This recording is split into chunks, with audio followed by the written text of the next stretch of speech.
we are continuing with trigonometric equations. Find the general solution for x, and this equation is given.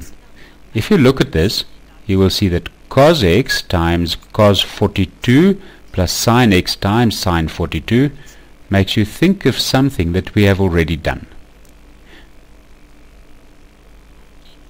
Do you recognize the compound angle formula that we are going to use here? In this case, cos x times cos 42 plus sin x sin 42 will be this first formula. That means that we will write the left side as cos of x minus 42 degrees, and this equals 0,517. And now it works just like the previous general solutions. Second function cos of 0,517 to determine the reference angle, and in this case it gives us 58,9 degrees. Where is cos positive? It's in quadrant 1 or in quadrant 4. So in the first quadrant I will say x minus 42 degrees equals 58,9 plus multiples of 360, or in the fourth quadrant the angle will be x minus 42 degrees, which equals, and remember now in the fourth quadrant, 360 minus 58,9 degrees, which gives me 301, which I'll write down here because of the lack of space. 301,1 degrees plus multiples of 360. That means that in the first quadrant x will be equal to 100,9 degrees plus multiples of 360, and in the fourth quadrant x will be equal to 343,1 degrees plus multiples of 360 with k an integer.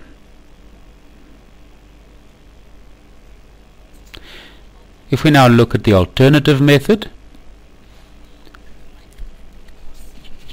to solve this equation, then the first step will be exactly the same.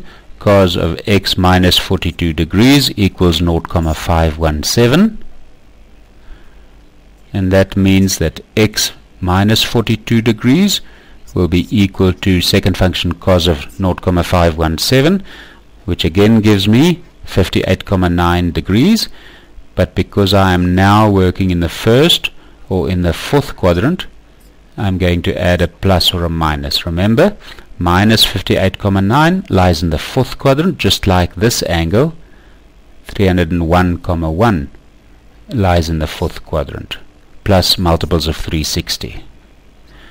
Now all we have to do is calculate x, and then we get that x equals 100,9 plus multiples of 360, or x is negative 16,9 plus multiples of 360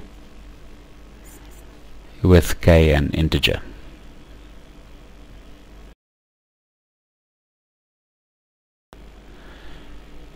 Find the general solution for x from sin x minus 20 degrees equals cos 2x minus 30 degrees.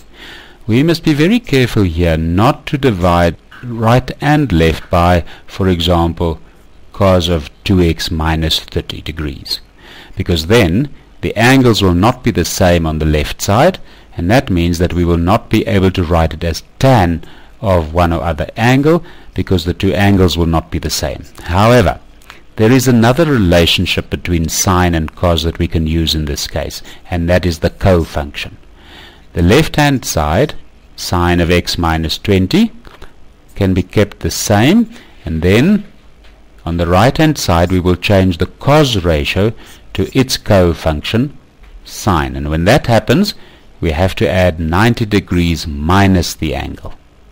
It's very important to put brackets here after the minus sign, otherwise the plus will not be correct.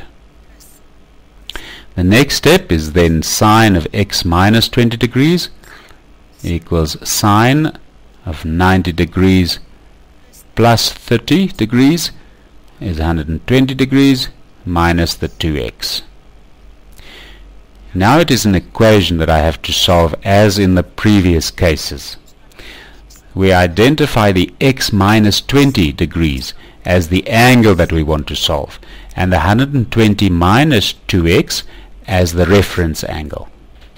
So let's write the reference angle here, and we call it 120 degrees minus 2x.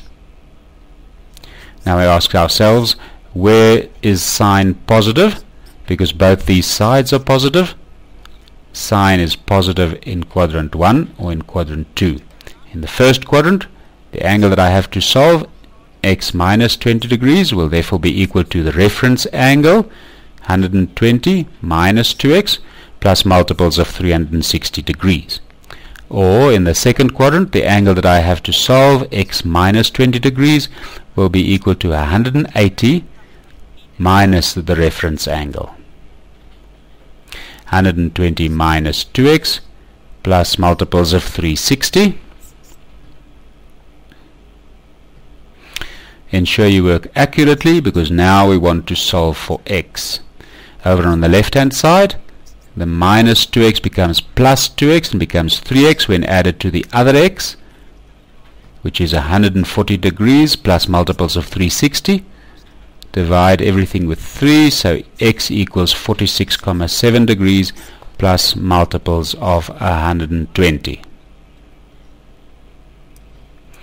This side, I have a positive 2x, which becomes negative 2x on the left hand side, and along with this positive x, I get negative x. 180 minus 120 is 60, plus 20 is 80 degrees plus multiples of 360. Thus x equals negative 80 degrees plus multiples of 360 with k an integer. You might wonder why this is plus k360 when I divide by a minus, and why it did not become minus k360. Of course, it won't be wrong to write minus k360, but remember that k is integers which you choose yourself, and therefore they can be positive or negative. So this sign does not really matter. We've solved this equation by changing cos to its cofunction sine 90 degrees minus the angle. We could have done it the other way around by changing on the left hand side the sine of this angle to its cofunction cos 90 degrees minus the angle. Let's look on the next page how it would look if we solved it that way. We change the sine x minus 20 degrees to its cofunction cos of 90 degrees minus the angle x minus 20.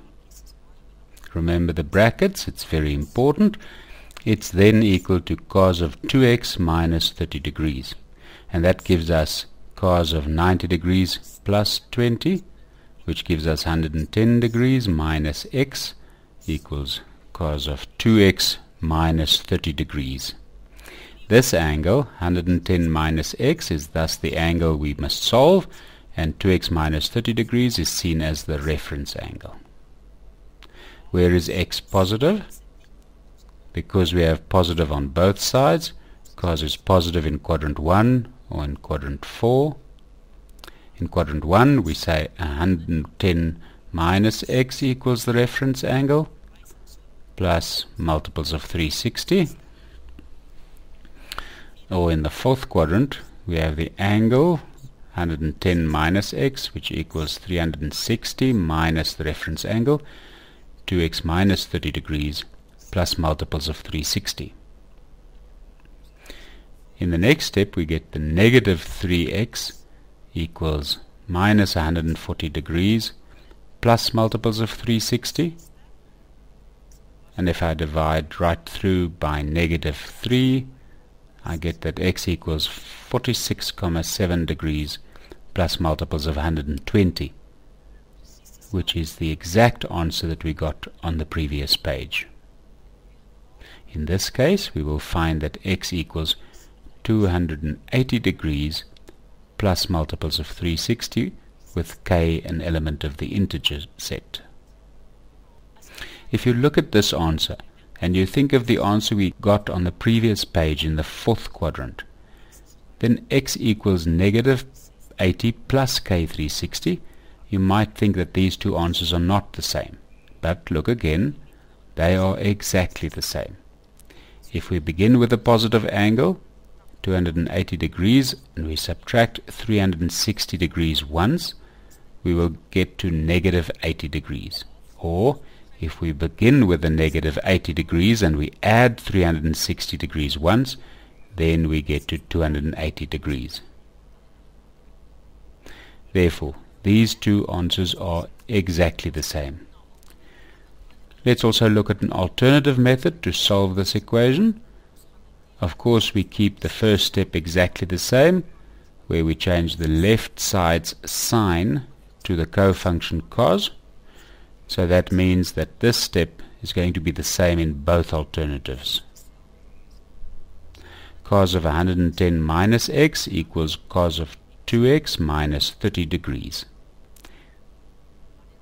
When we solve this without using a reference angle, we say that 110 degrees minus x equals plus or minus 2x minus 30 degrees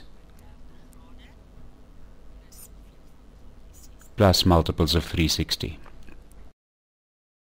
Remember, minus this angle lies in the fourth quadrant. Here was also an angle in the fourth quadrant. It's just written in another way. And when I continue and solve this, it's important to note that 110 degrees minus x equals, and then I take the positive part first, 2x minus 30 degrees plus k360, or I take 110 minus x equals negative this entire angle. It is then negative 2x plus 30 degrees plus multiples of 360. When we solve that, we get x equals 46,7 degrees plus multiples of 120,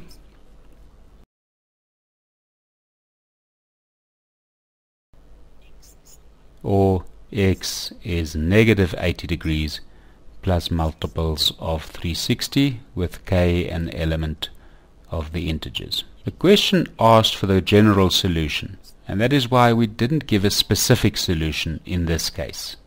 The general solution with k an element of z is therefore the final answer